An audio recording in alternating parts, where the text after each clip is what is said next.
This is Creating Cadence, a podcast for life and work in motion. And I'm your host, Mich Bondesio. The aim of Creating Cadence is to help equip you with the knowledge and inspiration to spur change in how you live and work. Because it's time for us to move to the beat of a different drum. So this is being published on Friday the 24th of February 2023, and technically this is episode 43. But it's not a proper podcast season episode.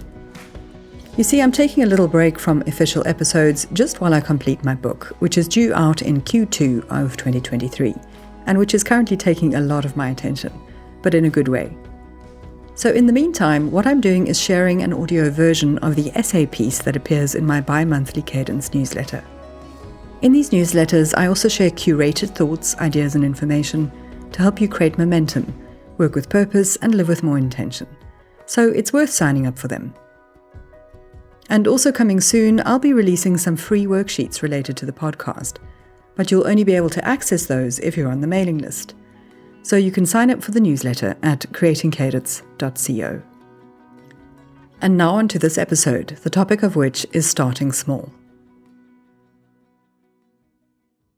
Greetings from Portugal. Being present in a new place always makes me think about where I've come from and where I'm heading.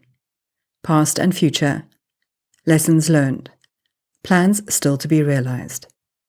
Small experiments, like working away from home to get some winter sun, are all part of a larger plan that I started executing on a very long time ago. Back in 2017, as part of my burnout recovery experience, I dared to believe that I could live and work in different ways. It was scary though, as it meant I would be emulating and sharing thoughts, ideas, and behaviours that at the time were quite contrarian to the traditional way of thinking about work, and in some ways they still are. Back then, I decided to start small, and that's where I learned some important lessons on my journey so far, which I'm going to share with you in this episode today. Number 1, have a long-term goal.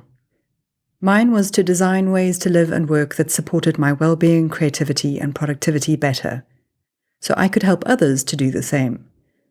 I had no clue how I was going to get there, but I figured that laying one brick would guide me on where to lay the next, and the next thereafter. I decided to treat everything to get to that future point as an experiment. Seeing every task as a learning opportunity that you can build on changes your perspective and your approach to doing scary things, so it makes them seem less scary. Number 2, failure is feedback, and experimentation is emancipation. Being curious about outcomes makes it easier to do difficult things. This idea of building things led me to creating an illustration about building strong foundations, one small brick at a time.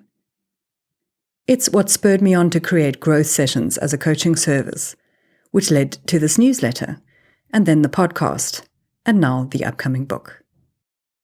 These were all just dreams at first, things I aspired to create. And one brick at a time, they developed into the ideas that I could then execute on. Through experimentation, consistently keeping on, and adjusting the course as needed, each of these ideas grew into robust things, which then served as the base on which to build the next thing. I didn't know it at the time, but this process is a form of futures thinking.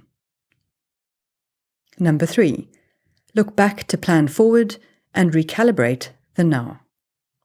Futures thinking is one proponent of what Ari Wallach calls long path thinking. It's based on the concept of telos, a Greek term referring to your ultimate aim or goal. Ari talks about how our actions in the moment create legacies for future generations. Unfortunately, the future is not looking that bright on many fronts right now, but we can work towards creating an alternative to that future.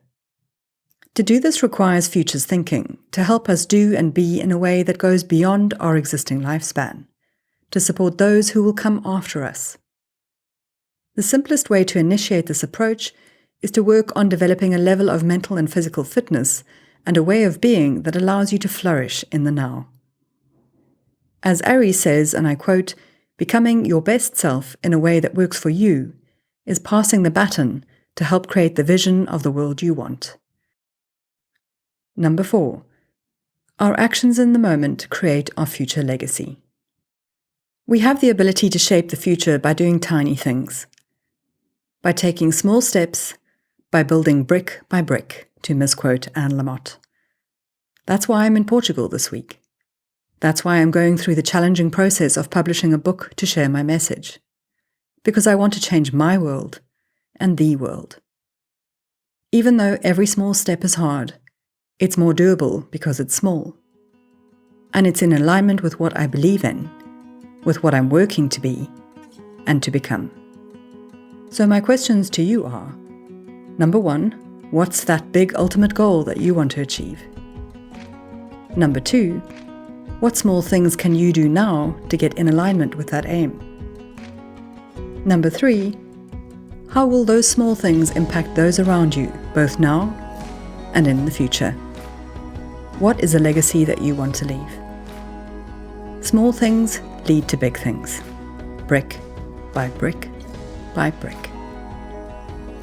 I'll be back in a few weeks with more thoughts, ideas, and resources to help you build more space and flow into your life, helping you to create momentum, work with purpose, and live with more intention. Until next time, keep moving forwards with courage, curiosity, and cadence.